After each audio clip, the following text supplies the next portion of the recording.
إن الحمد لله نحمده ونستعينه ونستغفره ونعوذ بالله تعالى من شرور أنفسنا ومن سيئات أعمالنا من يهده الله فلا مضل له ومن يضلل فلا هادي له أشهد أن لا إله إلا الله وأشهد أن محمدا عبده ورسوله لا نبي ولا رسول بعده اللهم صل وسلم وبارك وأنعم على هذا النبي الكريم وعلى آله وصحبه أجمعين أما بعد سبحانك لا علم لنا إلا ما علمتنا إنك أنت العليم الحكيم اللهم علمنا ما ينفعنا وانفعنا بما علمتنا وزدنا علما اللهم إنا نسألك علما نافعا وقلبا خاشعا ولسانا ذاكرا وعملا صالحا متقبلا اللهم اجعل جمعنا هذا جمعا مرحوما واجعل تفرقنا من بعده يا الله تفرقا معصوما اللهم آمين آمين آمين يا رب العالمين. Bapak, ibu-ibu, saudara-saudari kaum muslimin, kaum muslimat, para jemaah yang dimuliakan oleh Allah. Setelah menyampaikan syukur dan sanjungan atas karunia dan nikmat yang Allah berikan kepada kita, kemudian bersalawat kita dengan membaca Allahumma salli ala Muhammad wa ala ali Muhammad. Kita insyaallah pada malam hari ini akan melanjutkan pembahasan tentang kajian fiqh sunnah dalam bab sholat berjamaah. Sudah ada 20 poin terkait sholat berjamaah yang kita sampaikan. Terakhir berkaitan dengan hukum berimam kepada orang yang meninggalkan salah satu fardu sholat.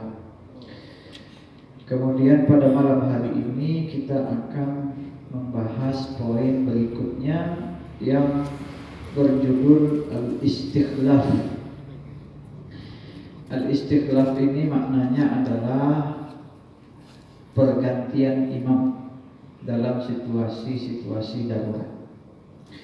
Apa dalilnya? Bagaimana caranya? Nah, kita akan lihat di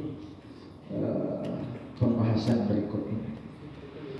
Bismillahirrahmanirrahim. Al-istikhlaf idza arada lil imami wa huwa fi sholati uzrun. Apabila seorang imam pada saat mengimami sholat datang kepadanya suatu uzur. Misalnya ka'an zakara annahu muhdits. Misalnya dia teringat dia berhadas. Au sabaqahul hadas, atau sudah sebelumnya sudah berhadas, atau pada saat itu keluar hadasnya, buang angin misalnya. Falahu an yastakhlifa ghairahu liyukmila as-salata bil ma'mumin. Maka dia boleh meminta digantikan oleh yang lain di belakangnya untuk maju menyempurnakan sholat bersama para makmum. Hukumnya boleh. Jadi bukan wajib. Nah, nanti kita akan lihat hukumnya boleh. Nanti kita tahu kenapa boleh. Ada pilihan lain, Dalilnya apa? Fa'an Amr ibn Maimun qala, diriwayatkan dari Amr bin Maimun, dia berkata, inni laqa'imun ma baini wa baina Umar wadata usiba illa Abdullah bin Abbas. Saya ikut dalam sholat berdiri pada saat Umar bin Khattab ditusuk, dibunuh oleh Abu Lu'lu' al-Majusi. Ya. Saya ikut dalam sholat itu. kata Amr bin Maimun. Pada saat itu tidak ada yang berdiri di antaraku dan di antara Umar. Ya, tidak ada yang memisahkan aku dengan Umar ketika itu. Jarak aku dengan Umar itu hanya seorang Abdullah ibnu Abbas. Ibnu Abbas lah yang paling yang di sampingku yang berdekatan dengan persis dengan Umar di depan. Fama huwa illa an kabbara. Pada saat itu Umar aku dengar bertakbir. Kemudian yang terdengar olehku fasami'tuhu yaqulu qatalani aw akalani al-kalb. Ketika itu aku mendengar ia berkata, aku dibunuh oleh atau aku dimakan oleh al-kalb atau anjing. Dimakan atau dibunuh oleh anjing. Kira-kira begitu. Yang aku dengar kata Amr bin Maimun. Itu peristiwa ketika Umar ditusuk. Hina ta'anahu, ketika dia menusuknya, ketika Abu Lu'lu' menusuk. Wa tanawala Umar Abdurrahman ibn Auf. Pada saat itu Umar menarik dari ke belakang, menarik ke depan Abdurrahman bin Auf. Ya. Sahabat Nabi Abdurrahman bin Auf yang berdiri di belakang Umar, faqaddamahu, lalu didorongnya ke depan, fasalla bihim salatan khafifah. Lalu Abdurrahman bin Auf pun sholat mengimami para jemaah dengan sholat yang ringan, ya, cepat selesai. Rawahul Bukhari. Ini hadis diriwayatkan oleh Imam Al-Bukhari. Ya. Ini dalil pertama bahwa kalau ada situasi genting, imam boleh menarik dari belakang atau dia bergeser ke kanan, kemudian mundur, kemudian maju yang di belakangnya. Ini peristiwa, ini ada yang perlu kita ambil pelajaran penting. Secara fikih kita sudah paham ini dalilnya. Ya. Nanti kita akan lihat cerita ini lebih detail, karena ada cerita-cerita menarik yang dapat kita ambil pelajaran dari peristiwa terbunuhnya Umar. Kita lihat dalil yang lain dari Abu Razim. Dari Abu Razim, qala shalla Aliyyun dzata yaumin. Suatu ketika Ali sholat mengimami manusia, mengimami para jemaah. Faraqafa, lalu keluar darah dari hidungnya. Fa akhadha bi yadi rajulin, lalu beliau mengambil, ini Ali bin Abi Thalib, beliau tarik tangan salah seorang jemaah. Faqaddamahu tsumma sharafa, lalu dia tolak ke depan, lalu Ali keluar. Ya. Rawahu Sa'id bin Mansur. Ya. Rawahu Sa'id bin Mansur, diriwayatkan oleh Sa'id bin Mansur. Nah, ini Bapak Ibu yang dimuliakan oleh Allah, dalil istiqlal. Jadi semua uzur yang dialami oleh imam, maka dia boleh menarik salah satu anggota jemaah untuk menjadi imam. Nah, itulah nanti kenapa ada poin pembahasan khusus tentang kenapa di belakang imam itu harus orang yang hafal Quran atau paling tidak bisa menjadi imam. Itu ada pembahasan khusus. Ya. Nah, peristiwa Umar bin Khattab ini dibunuh oleh Abu Lu'lu' al-Majusi ini kan sebuah peristiwa besar sekali. Terbunuhnya seorang khalifah yang sudah sekitar 12 tahun menjadi khalifah menggantikan Abu Bakar As-Siddiq. Dia dibunuh oleh seorang laki-laki Majusi. Majusi itu penyembah api, ya, yang tinggal di kota Kufah itu. Ya. Kan Ali itu di Kufah, pusat pemerintahan Amirul Mukminin pada masa Khalifah Ali bin Abi Thalib, Umar bin Khattab itu adalah di sana. Ya. Lalu Abu Lu'lu' al-Majusi ini, ya, Abu Lu'lu' al-Majusi bukan di Kufah, ini Madinah. Kalau Umar masih di Madinah, Ali yang di Kufah. Abu Lu'lu' al-Majusi ini membuat sebuah pisau. Dia memang siapkan sebuah pisau bermata dua. Kemudian selama 1 bulan dia rendam dengan racun. Ya, dia rendam dengan racun.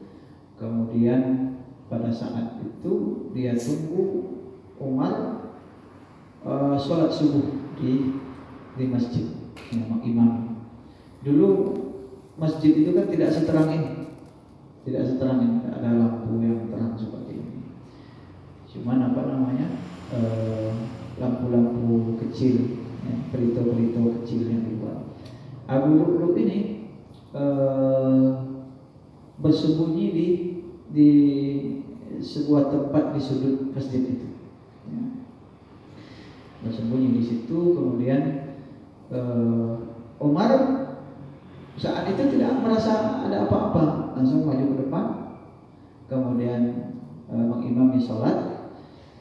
Dan Abu Lu'lu' tidak langsung menikam saat itu. Dia tunggu dulu, dia khawatir kalau seandainya pas di ini orang masih ada yang terlambat-lambat datang di rakaat pertama. Dia tunggu sampai rakaat kedua. Ketika masuk rakaat kedua, Umar membaca Al-Fatihah. Alhamdulillahirabbil alamin arrahmanir rahim maliki yaumiddin. Ketika itulah Abu Lu'lu' Al-Majusi ini masuk ke depan, kemudian menusuk Umar bin Khattab sebanyak 3 kali. 3 kali ditusuknya dalam riwayat itu. Yang pertama mengenai dadanya, kemudian yang kedua di samping badannya, kemudian yang ketiga di bawah pusarnya, di bawah pusar. Ini memang Abu Lu'lu' orang yang benci sekali dengan Umar. Ya, dia sudah mengancam sejak sebulan sebelumnya, aku akan membuat sesuatu yang nanti akan banyak didengar orang untuk menuai Umar. Setelah ditikam ini, kemudian dalam menceritakan dalam riwayat ini, selesai sholat diceritakan oleh Abdullah bin Umar, anak beliau, anak Umar bin Khattab, diceritakan pada saat itu setelah kami sholat, aku menutupi luka ayahku itu dengan jariku, termasuk jariku itu ke dalam, masuk jari itu ke dalam luka itu kan besarnya, karena dia ditusuknya, kemudian dia cabut lagi itu pedang itu pisau, dicabut. Setelah membunuh Umar itu, dia pintu di belakang tidak ada untuk lari, dia hanya satu-satunya jalan, dia lari ke belakang. Jadi setiap dia temui orang di sampingnya, di depannya dia tikam. Semua jemaah itu dia tikam sampai dia ke pintu.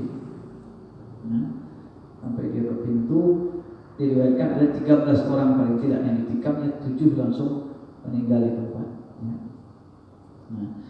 Tapi pada akhirnya dia dikejar oleh para sahabat dan akhirnya dia bunuh diri di dekat pintu masjid itu.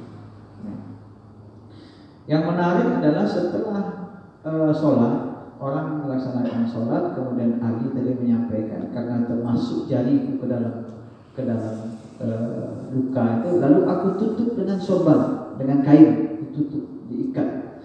Saat itu kata Abdullah bin Umar, itu Umar tidak sadar, dipanggil ya Amirul Mukminin, beliau tidak tahu, ya Ibnu Khattab tidak tahu, wahai imam, gitu, wahai Amirul Mukminin, dia tidak sadar. Baru tersadar Umar bin Khattab itu ketika menjelang matahari hampir terbit, baru sadar. Dibukanya matanya, ditengoknya ke kanan, banyak para sahabat yang di samping beliau, kemudian tengok ke kiri, terdengar suara perempuan menangis, ya. Lalu dia sadar dan kemudian dia lihat seluruh anggota tubuhnya sudah bersimbah darah. Terasa sakit luar biasa di tubuhnya. Lalu ini yang menarik, yang pertama dia katakan pada saat dia sadar itu, ya mestinya kan siapa yang membunuh dia, siapa yang menikam tadi, gitu kan? Siapa yang menikam? Ya, mestinya dia bertanya itu, siapa yang membunuh saya, siapa yang menikam. Tapi luar biasa, yang ditanya oleh Umar pertama sekali dia sadar itu adalah as-salat nas, apakah selesai orang sembahyang? Lagi selesai orang sembahyang itu. Luar biasanya dalam kondisi seperti itu, yang pertama ditanyanya adalah apakah selesai orang sholat itu, selesai sembahyang. Kata Abdullah bin Umar, sholaina, kami sudah sholat.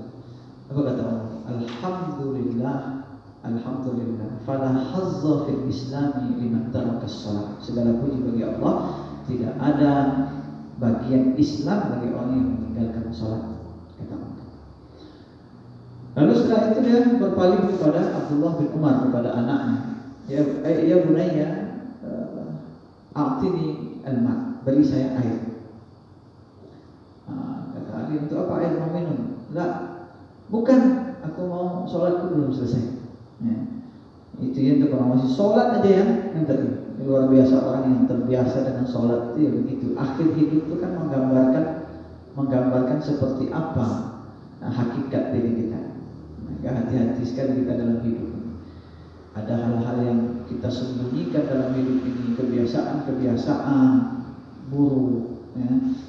Itu boleh jadi nanti Allah akan perlihatkan di akhir hidup kita. Maka kita selalu minta di akhir hidup kita diberikan husnul khotimah. Maka Umar ketika itu meminta air, aku mau berwudu, aku belum selesai sholat belum selesai. Maka diwudukan Umar, dibantu berwudu, kemudian dia sholat. Kemudian dia sholat, selesai sholat, baru ketika itu dia bertanya, siapa tadi yang membunuh? Selesai semuanya urusan dengan Allah, baru dengan manusia. Baru diceritakan oleh Abdullah bin Umar, anaknya, yang membunuhmu adalah Abu Lu'lu' al-Majusi, itu orang Majusi yang masih. Apa kata Umar? Alhamdulillah alladzi ja'ala, yang menjadikan orang yang membunuhku adalah seorang laki-laki yang tidak mungkin nanti akan mendebatku dengan satu kali sujud pun yang pernah dia sujudkan kepada Allah di dunia. Ya tahu itu Abu Lu'lu' ini belum pernah sholat. Artinya segala puji bagi Allah yang menjadikan pembunuhku adalah seseorang yang tidak pernah sholat. Kalau orang masih sholat, masih mungkin dia nanti ada alasan dengan sholatnya itu, kan begitu. Ya, karena kalau dia sholat, dia muslim, mukmin, ya, masih bisa berhujjah di hadapan Allah Subhanahu Wa Taala dengan sholatnya. Tapi kata Umar, segala puji bagi Allah yang menjadikan pembunuh adalah seseorang yang tidak pernah sholat sama sekali.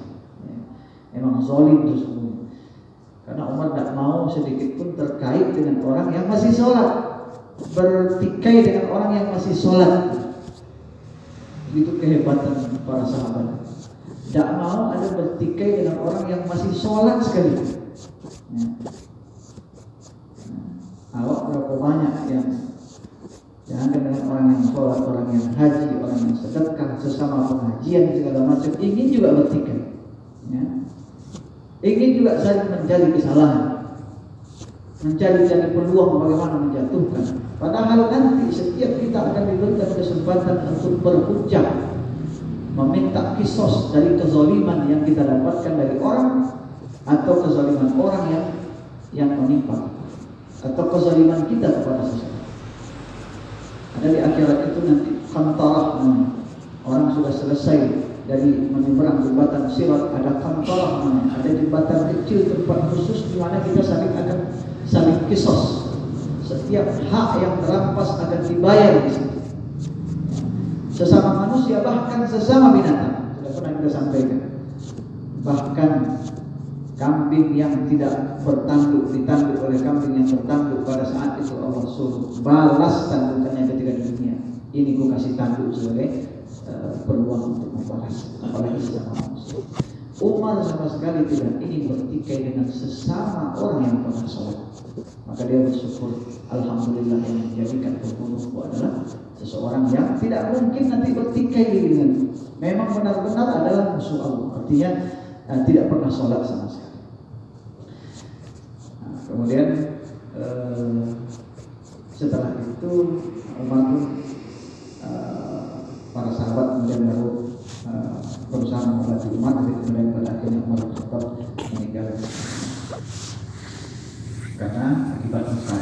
Ini adalah peristiwa penting juga dalam sejarah Islam yang bahagian dari masa-masa kemudian selain banyak sekali peristiwa-peristiwa dalam Islam terbunuhnya Ali bin Abi Thalib, ya, kemudian juga nanti Utsman bin Affan, ya, itu kajiannya tentu dalam sejarah kebudayaan Islam. Kita kembali ke ke kajian fikih kita ini. Maka ini dalil bahwa ketika ketika seorang imam punya uzur, dia boleh menarik orang dari belakang untuk menjadi imam menggantikannya. Hadisnya sahih riwayat Imam Al-Bukhari. Kemudian hadis berikutnya riwayat Sa'id bin Mansur. Waqala Ahmad, waqala Imam Ahmad. Imam Ahmad bin Hanbal berkata, "In istakhlafa al-imam faqad istakhlafa Umar wa Ali." Ya. Kalau imam mau meminta ganti dari makmum, itu dalilnya ada, yaitu Umar dan Ali pernah minta ganti atau menarik ganti dari belakang untuk menggantikannya sebagai imam. Wa in sallu wuhdanan, ada pilihan kedua. Kalau mereka ingin sholat sendiri-sendiri pada saat imam batal atau imam ada uzur, faqad tu'ina Muawiyah. Pernah juga terjadi Muawiyah ditusuk di dalam sholatnya, wa shallan nasu wuhdanan. Lalu para jemaah kemudian sholat sendiri-sendiri min haitsu tu'ina wa atammu sholatahu. Semenjak Muawiyah ditusuk itu, mereka sholat sendiri-sendiri dan menyelesaikan sholat sendiri. Jadi ada dua kemungkinan. Ya, ada dua kemungkinan ketika imam batal, sebaiknya memang pilihan pertama digantikan oleh makmum. Ya. Tapi kalau kemudian makmum berinisiatif, tidak mungkin rasanya ada imam yang menggantikan, tidak ada yang bisa jadi imam, maka dibolehkan melaksanakan sholat sendiri-sendiri sampai selesai. Ya, yang harus ada tulak ada di belakang. Nah, dia bisa imam tertepun misalnya. Ya, maka boleh sholat sendiri-sendiri sampai selesai sholat. Ini dua ada pilihan. Kalau mau istikhlaf, ada dalilnya Umar dengan Ali. Kalau tidak mau istikhlaf, mau sholat sendiri-sendiri, ada dalilnya juga peristiwa Muawiyah yang tidak selesai mengimami, kemudian para jemaahnya sholat sendiri sampai selesai masing-masing. Nah, ini masalah istikhlaf. Kalau nanti ada pertanyaan tentang ini, kita terima pada sesi tanya jawab.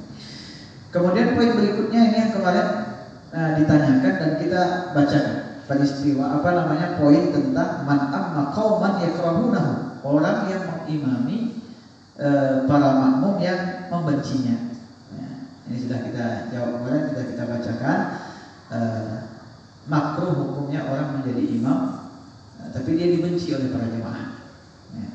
Kita ingatkan lagi ada sebuah hadis yang mengatakan salasatun la turfa'u salatuhum fawqa ru'usihim shibran. Ada tiga yang sholat mereka tidak diangkat satu jengkal pun dari kepala mereka, yang tidak diterima, tidak diangkat kepada Allah. Salah satunya adalah rajulun amma qauman wa hum lahu karihun. Seorang yang mengimami sebuah jemaah itu tidak suka sama dia.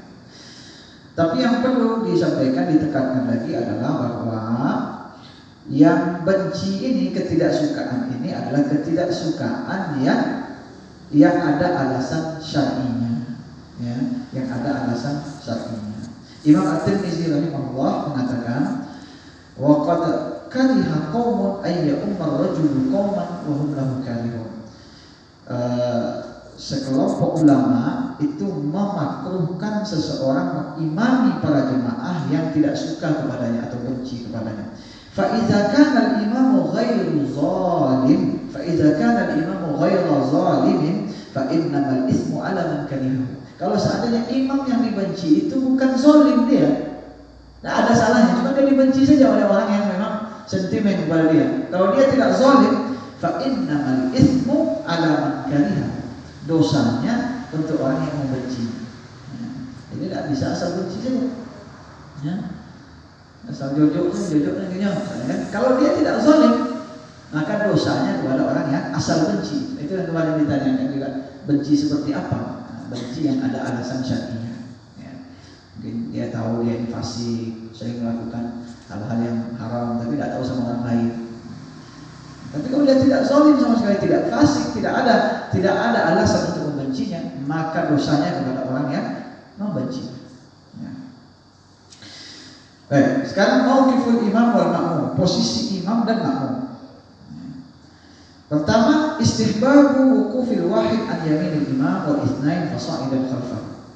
Dianjurkannya berdirinya satu orang di samping kanan kalau dua orang atau lebih di belakang imam. Di posisi yang sudah kita pahami. Dalilnya adalah hadis Jabir bin Abdullah. Dia mengatakan qala Rasulullah SAW yusalli. Pada suatu ketika Rasulullah SAW salat pada malam hari, faji'tu faqumtu ala yasarihi. Aku datang, kemudian aku duduk atau berdiri di samping kiri beliau. Ini kali pertama yang terjadi jadi pelajaran, yang kemudian jadi dalilnya. Jabir bin Abdullah ketika itu berdiri di samping kiri Nabi. Allahu Akbar, di samping kiri Nabi. Fa'akhadha biyadi, lalu Nabi memegang tanganku. Ini dalil bahwa boleh melakukan gerakan-gerakan yang memang penting di dalam sholat. Ya. Termasuklah misalnya kalau ada orang salah di kiri, boleh diambil tangannya, tarik ke kanan. Ya. Nabi ambil tanganku fa'adawani, lalu dia putarkan aku hatta aqamani an yaminihi, sehingga beliau dorong aku sampai ke posisi kanannya. Ya. Semaja Jabir bin Sakhar, kemudian datang Jabir bin Sakhar. Tadi Jabir bin Abdullah. Ini sekarang datang lagi Jabir yang kedua, Jabir bin Sakhar.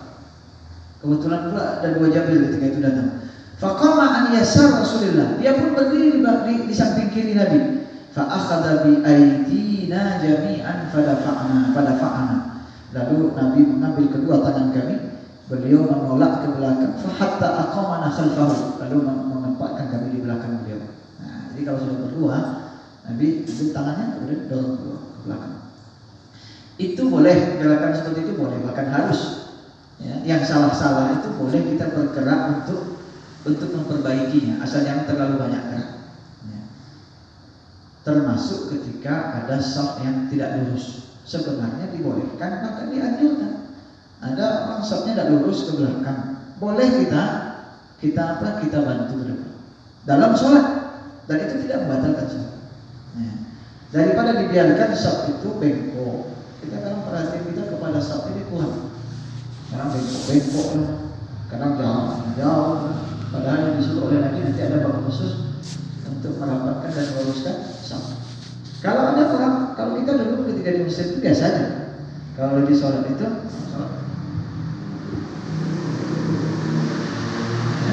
sedang sholat begini, Allahu Akbar.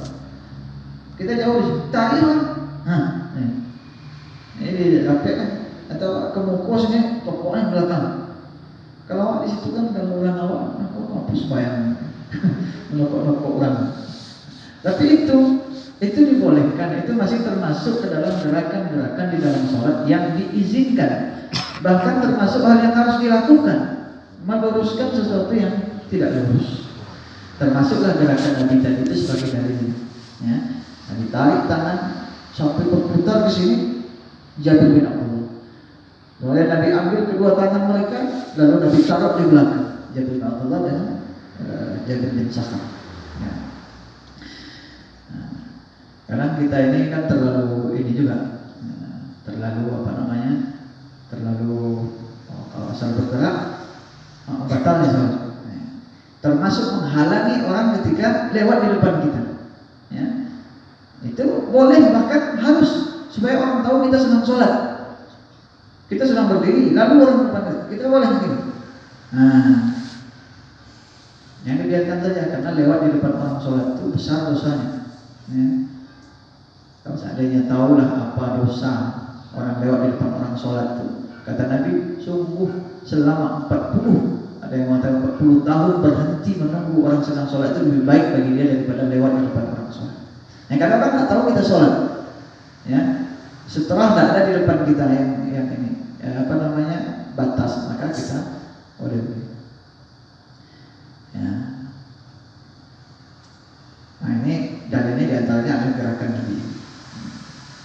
Tapi yang menjadi pembahasan kita posisi makmum. Kalau sendiri dia di kanan, kalau berdua atau lebih dia berada di belakang. Ya. Wa idza hadaratil mar'atul jama'ata waqafat wahdaha khalfal rijal.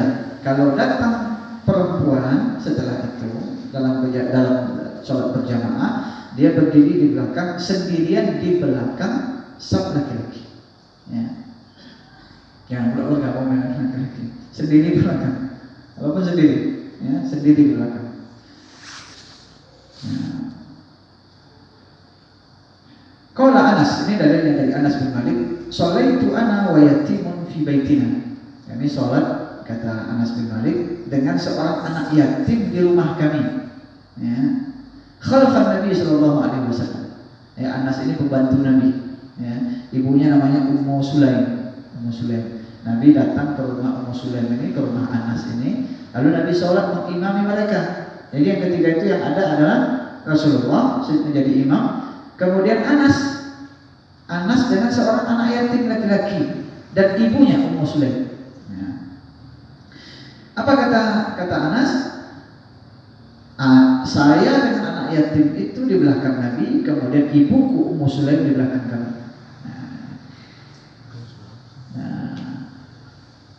Ini hadis riwayat Imam Al-Bukhari dan Muslim. Ini sekaligus juga meletakkan posisi saf perempuan itu di belakang saf laki-laki. Nanti kita akan ada bahas juga kalau seandainya anak-anak banyak, laki-laki banyak, posisi anak-anak adalah di belakang saf laki-laki dewasa. Baru kemudian anak-anak dan kemudian perempuan. Ya. Istihbab wukufil imam, ini poin yang berikutnya, dianjurkannya berdirinya imam muqabilan liwasatis shaf, berada di tengah-tengah shaf. Ya, berada di tengah-tengah shaf. Oleh karena itu mihrabnya kan ditaruh di tengah. Supaya apa? Supaya imam itu posisinya di tengah. Sehingga memulai shaf pun dari tengah. Ini sudah pernah beberapa kali kita sampaikan. Ya. Jadi kalau ada bikin shaf jangan di kanan dulu, tapi dari tengah, 2 di tengah, 3, 4, 5 begitu saja. Bukan 1, 2, 3, 5 mesti kosongan. Ya, enggak. Nah, ini dianjurkannya berdirinya imam itu menghadap ke pertengahan shaf. Wa qurbi ulil ahlami wan nuha. Ya, dan dianjurkan yang di depan itu pas persis di belakang imam itu adalah ulil ahlami wan nuha. Ini artinya orang-orang yang berilmu, ya. Orang-orang yang faqih, orang yang ada hafalan Qur'annya, ya. Orang-orang yang sudah berakal. Nuha itu artinya sudah berakal, ya, bukan anak-anak atau bukan orang yang tidak punya ilmu sama sekali. Posisinya persis di belakang imam. Dalilnya hadis Abu Hurairah radhiyallahu anhu, anna Nabi sallallahu alaihi wasallam qala wasitul imam, letakkan imam di tengah-tengah kalian, ya, posisinya di tengah shaf. Wasaddul khalal, dan tutuplah celah-celah antara di shaf itu, celah antara kaki itu ditutup. Jadi rapatkan shaf maksudnya. Rapatkan shaf. Nah, riwayat Abu Daud kitab as-shalah.